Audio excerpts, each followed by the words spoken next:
Wah,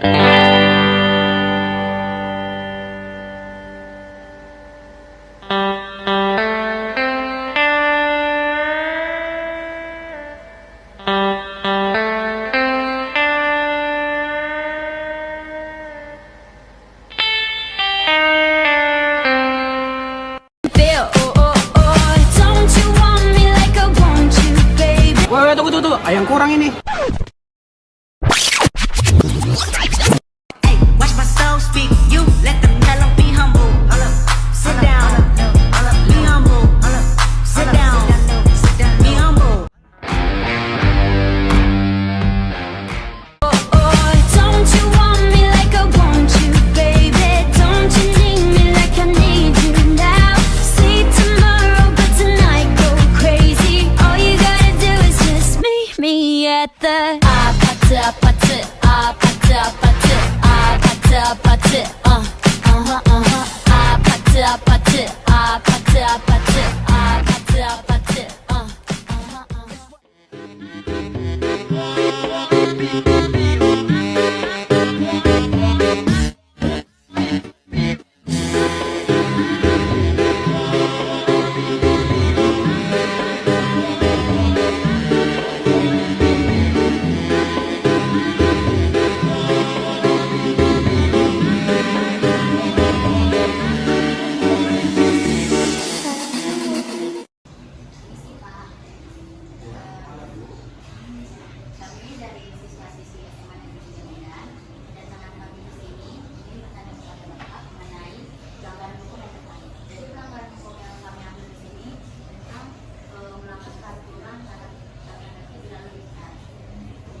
menurut Bapak, bagaimana cara membuat masyarakat ini bisa mematuhi peraturan berlalu lintas?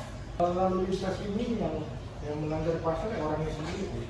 Contoh macet kalian lah, adanya sepeda motor tapi sudah lah. Ya kan?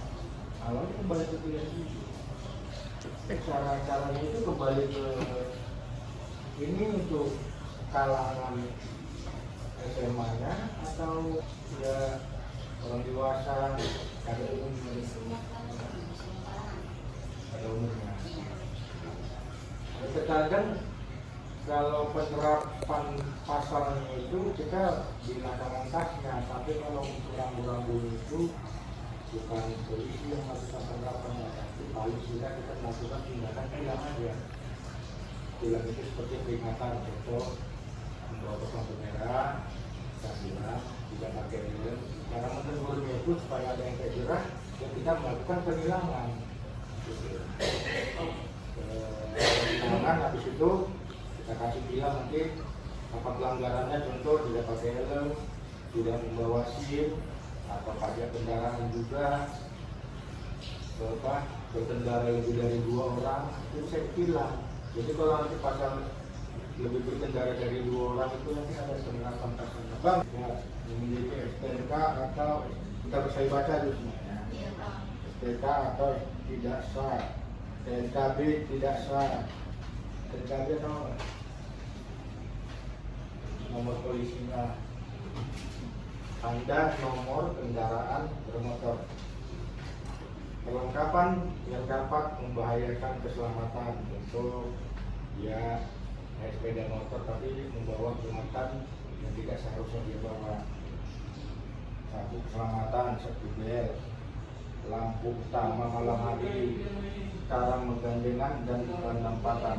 Rembot tanpa rumah-rumah selain sepeda motor, gerakan lalu lintas, kecepatan maksimum dan minimum. Kecepatan ada juga, balapan di jalan ada juga pasalnya. Membelok atau berbalik arah ada juga. Berpindah lajur atau bergerak ke samping. Melanggar rambu atau marka. Nah, ini dia kecepatan. Kalau melanggar rambu, dia kena di pasal 287 ayat 1 junto pasal 106 ayat 4 huruf A dan B. yang isinya melanggar aturan pemerintah atau larangan yang dinyatakan dengan rambu lalu lintas atau marka. Lalu melanggar apel traffic light. Selanjutnya mengemudi tidak wajar. Mengemudi tidak wajar gimana? Satu. Lalu apa lagi kira-kira? Lintasan kereta api ada juga berhenti dalam keadaan darurat, utama kendaraan tertentu, atau jalan kaki atau sepeda. Pasal yang diterapkan untuk berboncengan lebih dari 2 itu pasal 106 ayat 9. Kan juga mau bertanya. Ya Pak, saya mau bertanya pasal untuk pengendara yang tidak mau menggunakan helm sama, bagaimana cara kita bisa membuat para pengendara tersebut mau pengen menggunakan helm, soalnya kan udah banyak kecelakaan. Jalan satu-satunya dengan cara yang pertama kita lakukan tilang tindakan langsung. Yang kedua dengan kita melakukan wawancara atau menyampaikan visi-visi bahwasanya berbahaya tidak memakai helm terjadi kecelakaan lalu lintas. Itu aja paling sih kita sampaikan, tujuannya sih seperti itu.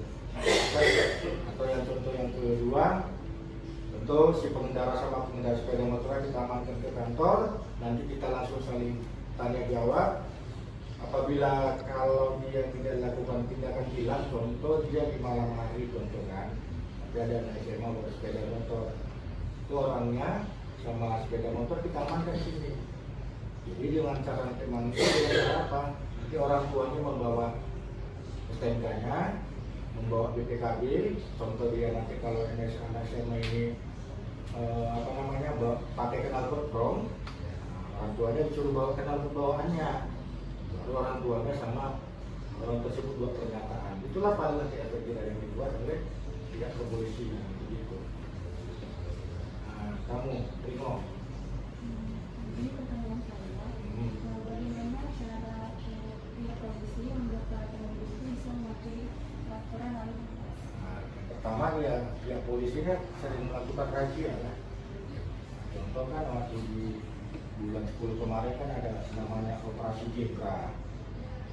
Operasi Zebra itu istilahnya bukan operasi Zebra itu dioperasi bukan, tapi namanya aja operasi Zebra. Jadi namanya operasi Zebra itu semua kita lakukan tindakan tilang, atau ada juga tindakan tilangnya ada 2 jenis. Satu tindakan tilang setelah dia akan melakukan bayar denda, ada satu lagi tindakan tilang berupa sifat teguran, hanya penyampaian secara lisan. Operasi Zebra kemarin. Nah gitu dia. Inilah poin-poin operasi Zebra kemarin.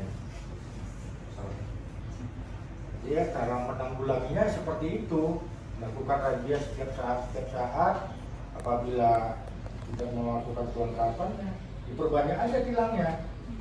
Jadi contoh baru yang kedua, kalau mereka kan ada sebagian mungkin kalian tahu ada CCTV itu ya, jadi kalau cara gimana mereka membayar tilang itu pada saat mereka membayar pajak atau datang nanti surat cinta dari direktorat masuk ke alamat sesuai STNK-nya itu. Jadi mereka kalau mereka nggak bayar, nanti mereka akan didendahkan pada saat membayar pajak.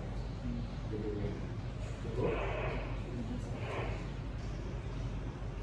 Jadi kalau misalnya pengendara itu masih ngeyel, Masih ngeyel? ngeyel. Ngeyel. Kalau masih ngeyel, gimana? Udah berarti kan model itu tagihannya. Contoh, mereka dilakukan penindakan di daerah Polsek Medan Baru contoh. Kalau mereka ngeyel lagi kan berarti kan polsek-polsek lain nanti kan mereka nanggapinya juga. Gitu. Emangnya nggak bosan apa? Kebiasaan sih yang kurang taat aturan itu anak-anak di bawah ini sih. Itu yang pertama. Yang kedua, kalaupun ada orang-orang dewasa yang sering melakukan pelanggaran, contoh tidak memakai helm atau pelanggaran sepeda motor, mungkin SIM-nya ini buat SIM ini nembak, tidak sesuai dengan prosedurnya. Contoh, kalau dia mengikuti ujian itu mungkin 2 kali, 3 kali, 4 kali bisa gugur. Tapi kalau tembak, kali aja udah. Datang orangnya foto-foto, ketika formalitas, oh kan kalau SIM nembak. Itu yang ujung. Atau jawaban saya ada yang kurang pas kalian rasa? Gitu. Rugi loh. Udah pas nggak kira-kira? Ya, bisa lah gitu ya. Oke semuanya, kami sudah selesai mewawancarai Pak Gomez dari selaku polisi lalu lintas dari Polsek Medan Baru. Selesai juga wawancara kami. Kami juga dapat ini dari Pak Gomez tadi, dan kami jadi tahu pasal-pasal dan apa aja yang mengenai tentang lalu lintas seperti bawah jalan, bonceng tiga dan lain sebagainya. Jadi kami sudah tahu. Jadi terima kasih semuanya.